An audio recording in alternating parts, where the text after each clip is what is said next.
Assalamualaikum dan salam sejahtera. Bertemu lagi dengan saya Cikgu Mali. Kali ini saya akan bawakan tajuk garis lari dan serencang. Okey, untuk soalan yang pertama ialah cari persamaan garis lurus yang melalui titik B negatif 28 dan selari dengan garis lurus yang menyambungkan titik P26 dan Q negatif 43. Jadi secara rajahnya saya buatkan secara ringkas macam ni. Satu garis lurus yang melalui B. Okey. Dan dia selari dengan satu garis lurus lain. Okey. Dan ini melalui B. Satu garis lurus lain ini ialah melalui koordinat P dan juga Q. Lebih kurang macam ni lah rajahnya. Dia satu garis lurus melalui koordinat B. Dan satu lagi garis lurus, ada dua garis lurus, satu lagi ni melalui koordinat P dan Q. Kemudian dia kedua-dua ini adalah selari. Soalannya ialah cari persamaan garis lurus yang melalui B. Okey.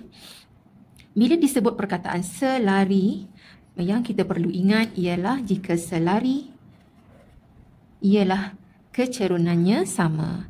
M1 sama dengan M2. Jadi kalau garis yang melalui PQ ini kecerunannya M1 dan garis yang melalui B ini kecerunannya M2, maka bila dia selari kecerunannya adalah sama. Okey, jadi dia berkaitan dengan kecerunan. Jadi langkah pertama kita cari kecerunan. Untuk dapatkan kecerunan kita cari daripada garis lurus P yang melalui P dengan Q sebab kita tahu koordinatnya. Jadi kita cari M1. M1 sini ialah kecerunan yang melalui koordinat P dengan Q. Ini dia. Jangan lupa persamaan. Okey, cara formula untuk mendapatkan kecerunan ialah Y2 tolak Y1 per X2 tolak X1. Okey, jangan terbalik. Y di atas. Okey, seterusnya katalah ini sebagai X1 Y1, sini X2 Y2. Terbalik tak ada masalah. Kalau sini X1 Y1, sini X2 Y2 pun boleh. Okay. Jadi kita masukkan nilainya. Y2-nya 3 tolak dengan 6. Bahagi dengan X2-nya ialah negatif 4 tolak dengan X1, 2. Jadi kita dapati kecerunannya M1-nya ialah sama dengan ini dapat negatif 3 bahagi dengan negatif 6. Maka M1 adalah sama dengan setengah. 1/2. Okey. Jadi bila M1 sama dengan setengah, maka M1 adalah sama dengan M2. Maka M2 kecerunan untuk garis yang melalui ini ialah pun setengah juga sebab dia sama. Selari sama. Okey, sekarang kita nak mencari persamaan garis lurus yang melalui B. Okey, satu garis lurus yang mempunyai kecerunannya setengah. M-nya setengah. Dan melalui koordinat negatif 2, 8. Okey, jadi caranya kita buat guna Y sama dengan MX tambah C. Senang, jadi tak payah nak hafal-hafal formula yang lain. Kita gunakan yang ini sahaja. Y sama dengan MM ni masukkan setengah. Y sama dengan setengah X tambah C. Jadi kita nak cari C, kita masukkan X dengan Y ni merujuk kepada koordinat. Sini X, sini Y-nya. Jadi Y-nya ialah 8. Sama dengan setengah. X-nya ialah negatif 2 tambah C. Okey. Jadi kita dapat di sini ialah ini potong. Jadi tinggal negatif 1. Negatif 1 bawa ke sini ialah tambah 1. Jadi C-nya ialah 8 tambah 1 ialah 9. Maka persamaannya, persamaan garis lurusnya ialah jawapannya Y sama dengan setengah X tambah C, iaitu C-nya 9. Okey. Jadi ini persamaan dalam bentuk kecerunan. Jadi kalau dia minta tuliskan persamaan dalam bentuk arm, jadi maksudnya kita kena tak mahu ada pecahan kat sini, darabkan semua sekali dengan 2. Jadi kita dapat di sini 2Y sama dengan X tambah 18. Dan dia jadi 2Y tolak X tolak 18 sama dengan 0. Jadi jawapan kita boleh tulis bentuk ini, bentuk kecerunan ataupun bentuk arm. Okey, mana-mana satulah. Okey. Ini ialah soalan yang pertama. Kita pergi kepada soalan yang kedua. Okey, soalan nombor 2 berbunyi, jika garis lurus X per 4 tolak Y per K sama dengan 1 adalah berserenjang dengan garis lurus 3X tambah 5Y tolak 2 sama dengan 0, cari nilai K. Jadi di sini, kalau tadi selari, sekarang serenjang. Okey, serenjang.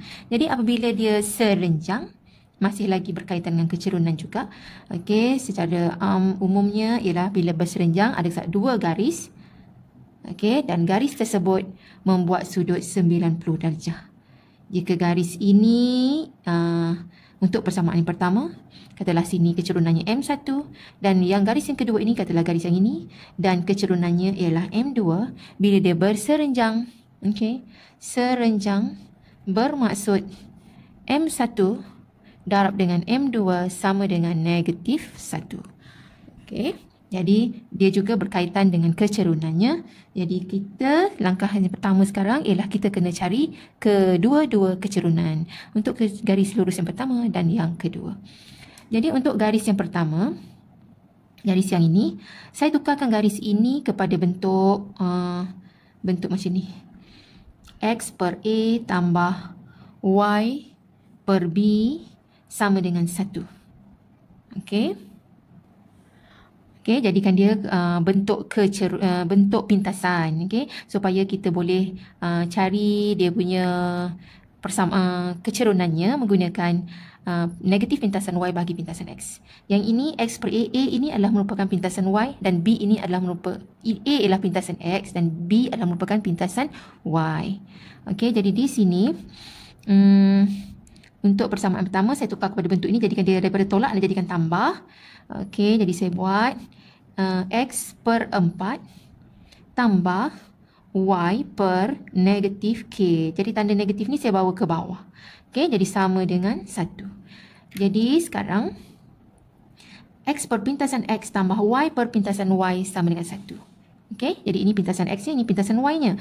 Maka kecerunannya adalah sama dengan, jadi ini ialah M1. Kecerunannya ialah sama dengan negatif pintasan Y iaitu negatif K bahagi pintasan X iaitu 4. Jadi kecerunan M1 adalah sama dengan negatif-negatif jadi positif. Jadi K per 4.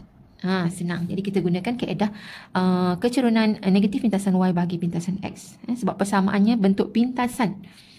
Okey, seterusnya persamaan yang kedua. Persamaan yang ini. Okey, jadi kita kena tukar dia menjadi bentuk kecerunan. Bentuk Y sama dengan MX tambah C. Okey, jadi saya tukarkan, letak 5Y di depan. Yang lain ni pindahkan ke kanan. Jadi tolak 3X. Tolak 3X tambah 2. Pindah ni jadi negatif, ni jadi positif. Okey, kemudian jadikan dia Y sama dengan negatif 3X per 2. 5 ni pindah ke sini jadi per 5 per 5. Jadi dekat sini Y sama dengan, ini M-nya. Y sama dengan MX tambah C. Yang ini C. Okey, jadi ini M. Okey, jadi di sini kita kata bahawa M2 adalah sama dengan, kita dapati nilainya negatif 3 per 5. Oleh kerana dia berserenjang, tadi kita ingat semula kalau serenjang ialah kecerunannya bila kita darabkan dapat negatif 1. Kan? Jadi sekarang kita darabkan M1 darab dengan M2 samakan dengan negatif 1 sebab dia serenjang. Okey, jadi M1 ialah K per 4. Okey, darab dengan M2 ialah negatif 3 per 5 samakan dengan negatif 1. So, kita darabkan, ni atas darab dengan atas, kita dapati negatif 3K per dengan 4 kali 5 ialah 20 sama dengan negatif 1. Okey, kiri dan kanan ada negatif, jadi negatifnya hilang. Maka 3K adalah sama dengan 20 bawa ke sini, 1 darab 20 ialah 20 dan K ialah, nilai K ialah 20 per 3. Okey. Jadi saya dah pun terangkan dua soalan, yang satu berkaitan dengan garis lurus yang selari dan satu lagi ialah garis lurus yang serenjang yang menekankan kalau selari kecerunannya sama dan kalau serenjang hasil darab kecerunannya sama dengan negatif 1. Okey, jadi kita kena cari kecerunannya dan samakan, dan yang ini cari kecerunannya dan kita darabkan. Seterusnya samakan dengan negatif 1. Jadi saya harap anda semua dah pun jelas dan faham. Jangan lupa untuk like dan subscribe.